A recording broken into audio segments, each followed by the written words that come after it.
Episode 2, My No Fucks Given Era. Show of hands, who else is in her no fucks given era? Looking back, it's clear I'd been headed this way for a while now. Examples? Here are a few. Beginning when I was about 40, I quit a job as a project manager to make half as much money doing something I was passionate about. I stopped paying so much attention to what other people thought of me. Example of that, I started wearing white pants, despite the fact that my friends told me that I couldn't because I was a size 12. Wah, wah. I began to reject my perfectionism, digging into all the ways it was showing up in my life.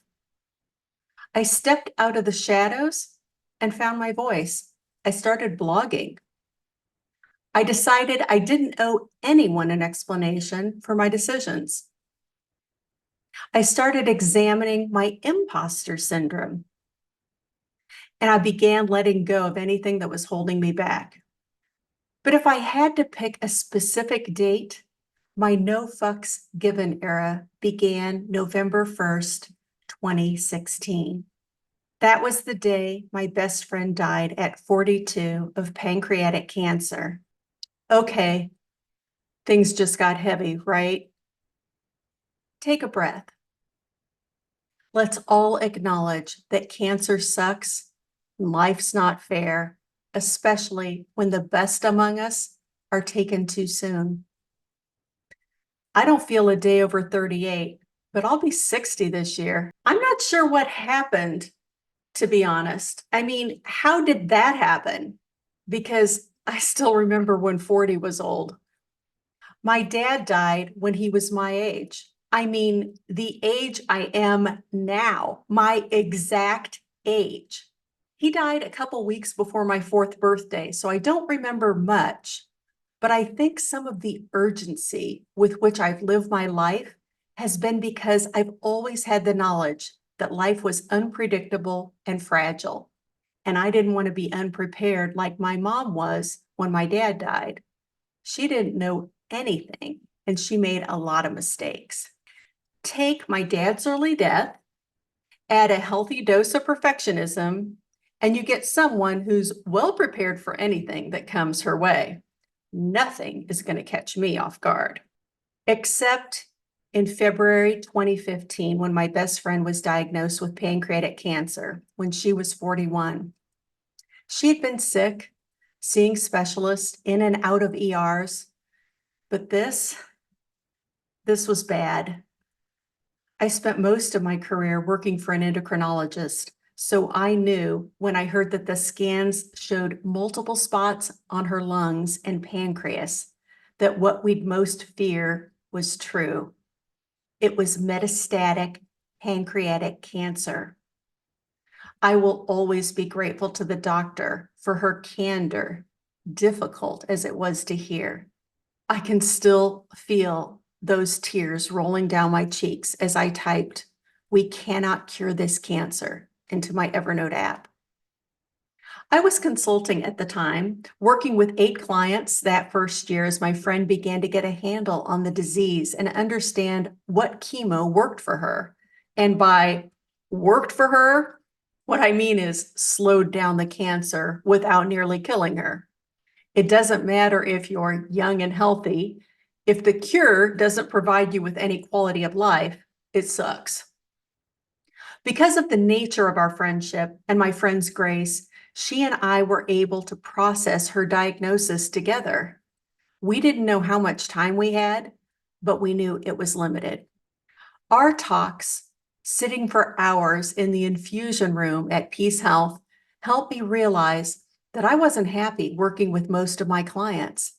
There were a variety of reasons, but a common theme was that our values weren't aligned. This, it turns out, is a very big deal to me. And so I quit my most reliable, highest paying client. I fired him without anything to fill the gap. Yes, I was scared, but I knew that my continuing to work with them made me miserable. I actually broke out in hives. It also prevented me from working with the right clients. Within a month, a dream client made an appearance, triple the income, half the work. It's a privilege to get older. A lot of people, for whatever reason, and often through no fault of their own, don't get to do it. I am keenly aware of this. My best friend is dead, and I'm alive. So how do I choose to spend the time that I've been given? Before Brandy died, I jokingly referred to myself as a caffeine-addicted shoe lover, reformed editor, hashtag abuser, connector, Sorkin enthusiast, and communications consultant. And that was true.